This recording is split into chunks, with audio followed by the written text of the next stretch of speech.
Jean le Baptiste. On pense tous le connaître, n'est-ce pas? Celui qui a préparé le chemin, celui qui baptisait dans le Jourdain. Son rôle semble assez clair, bien défini dans la tradition depuis des siècles. Eh bien, préparez-vous, car les textes qu'on explore aujourd'hui nous brossent un portrait totalement différent. Ils suggèrent que sa vraie mission était bien plus vaste, bien plus complexe, et franchement assez stupéfiante. Une mission dont les effets se feraient encore sentir aujourd'hui. Alors, la première pièce de ce grand puzzle nous ramène à une prophétie bien connue. D'après nos sources, Jean n'était pas juste Jean. Il était l'accomplissement d'une promesse très particulière, le retour du prophète Élie. Et voilà la phrase clé tirée tout droit des Écritures. C'est dit noir sur blanc, Jean est présenté comme l'Élie qui était annoncé. Mais attention, toute la subtilité est là et elle est absolument essentielle pour comprendre la suite. Voilà la distinction fondamentale que les textes nous proposent. Jean serait le premier Élie, celui qui est venu en tant que messager pour préparer le terrain. Mais il n'était pas l'Élie final, celui qu'il venait justement annoncer. On aurait donc deux personnages pour accomplir une seule et même prophétie. Bon, là, il faut bien s'accrocher parce que c'est sans doute l'affirmation la plus radicale de cette analyse.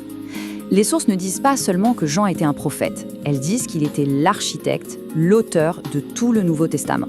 Cette citation, extraite du Livre de vie, pose les choses très clairement. C'est un parallèle direct et puissant. Moïse pour l'Ancien, Jean pour le Nouveau.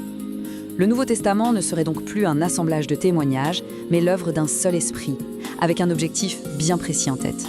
Et ce mot « simulation » est capital. L'idée, c'est que le Nouveau Testament ne fait pas que raconter le passé. Non, il met en place un véritable scénario prophétique, une sorte de pièce de théâtre divine conçue pour se dérouler sur 2000 ans et préparer le monde à un événement à venir. D'accord, mais pourquoi ? Pourquoi créer une simulation aussi complexe ? Eh bien, selon ces textes, le but était de tendre un piège prophétique à l'échelle de l'histoire, destiné à tous ceux qui essayeraient de s'approprier l'héritage du Sauveur de manière illégitime. Ce plan se déroulerait en 4 étapes, d'une logique implacable.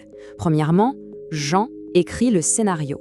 Deuxièmement, il y dépeint un sauveur de façon volontairement voilée.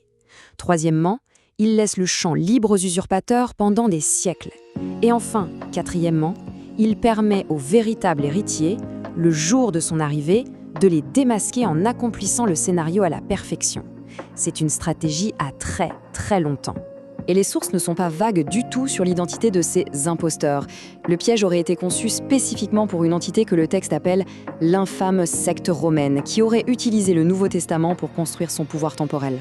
Pour s'assurer que le piège fonctionne, Jean y aurait laissé une signature, une sorte de clé numérique, le fameux nombre 666.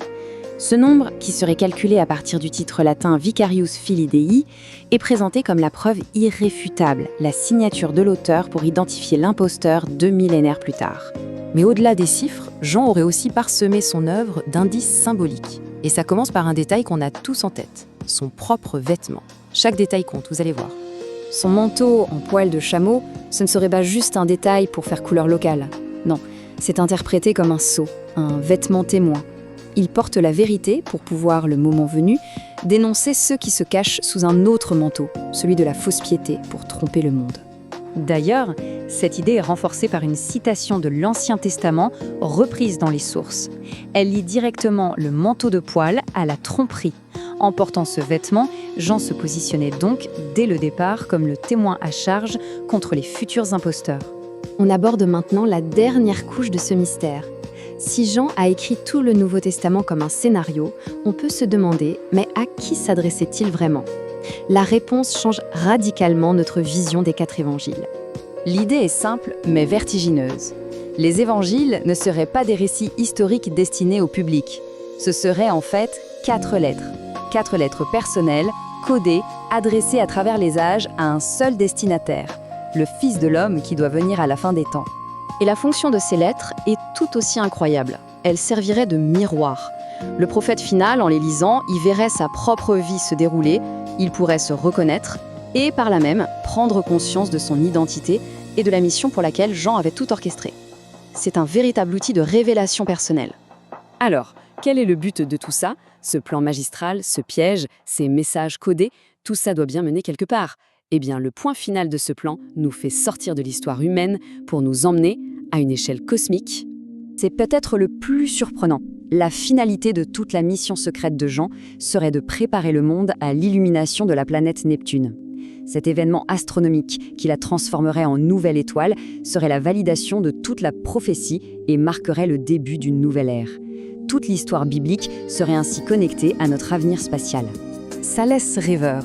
Si un texte aussi fondamental que le Nouveau Testament peut être réinterprété comme un message codé, une simulation pointant vers les étoiles, on peut se demander quelles autres vérités se cachent juste sous nos yeux, attendant simplement la bonne clé pour être enfin comprises. La question, bien sûr, reste ouverte.